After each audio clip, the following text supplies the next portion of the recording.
Hello everyone, সকলে কেমন আছো? আশা করছি ভালো আছো। আমি অনেক ভালো আছি। তো আজকে তোমাদের সাথে একটা জিনিস শেয়ার করবো, সেটা কি বলো তো, আলুর চাট। তো আলুর চাট করার জন্য দেখো আমি এইখানটায় এই যে আলুটা সিদ্ধ করে বাড়ি বাড়ি করে কেটে নিয়েছি, যে এভাবে কেটে নিয়েছি। সাথে পেঁয়াজ কেটেছি, কাঁচা লঙ্কাও কিছুখানি কেটেছি। তো চলো আলুর চাটটা বানানো যাক। তো আলুর চাটটার জন্য একটা প্লেট নিয়ে নিলাম।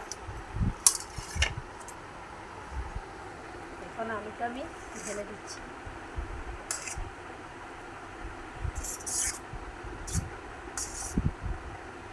নিলাম।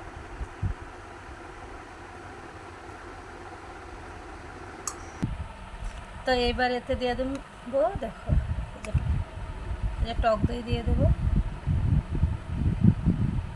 একটুখানি, বেশি দেবো না কিন্তু। তোমরা যারা যারা এইভাবে ঘরে বানিয়ে খেতে চাও অবশ্যই সন্ধ্যার সময় কিন্তু বেশ ভালোই লাগে। বস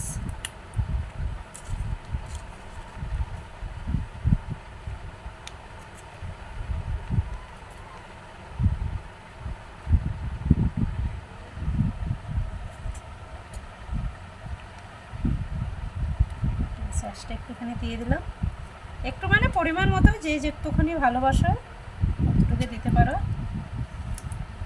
আজকে ঘরে বসে বসে ভাবছিলাম কি খাবো, তো মাথায় আসলো যে না, ঘরে তো সব কিছু আছে। তো যেহেতু সব কিছু আছে, আলুর চাট করা যাক। তো আলুর চাট যেহেতু করবো, তোমাদের সাথে শেয়ার না করলে হয় বলো। দিয়ে দেবো, এই যে বিকাজি বুঝিয়ে নিয়েছি, বুঝিয়ে দিয়ে দেবো।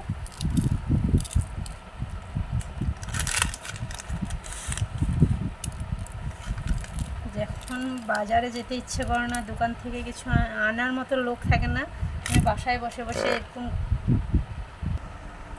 গুজিয়েটা দেওয়ার পরে এখন দিয়ে দেবো এই যে বাদাম নিয়ে নিয়েছি। বাদামটা ভালো করে ছোলাও হয়নি, তো যেগুলি ছোলা হয়েছে সেগুলিও দেবো।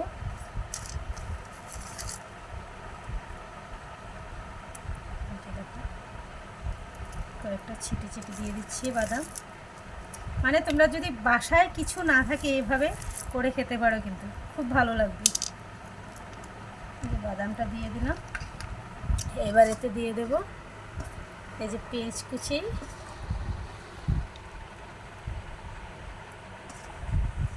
পেঁয়াজ কুচি দেখেছিলে সেগুলো দিয়ে দিলাম। দেবো কাঁচা লঙ্কা ছিঁড়ে, দেবো নুন, এই যে নুনটা নিয়ে নিলাম, নুন ছিটিয়ে দেবো। আমার ঘরে কিন্তু বিট লবণ ছিল না, আমি তাই এমনি নুনে দিয়ে দিলাম একটু। আবার একটুখানি সস দিয়ে দেবো উপরে।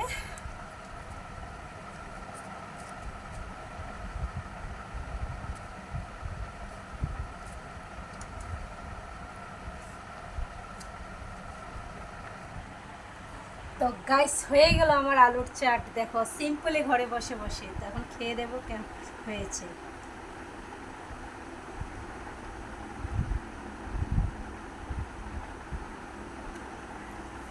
বেশ ভালো হয়েছে কিন্তু, দেখতে পারো। টাটা।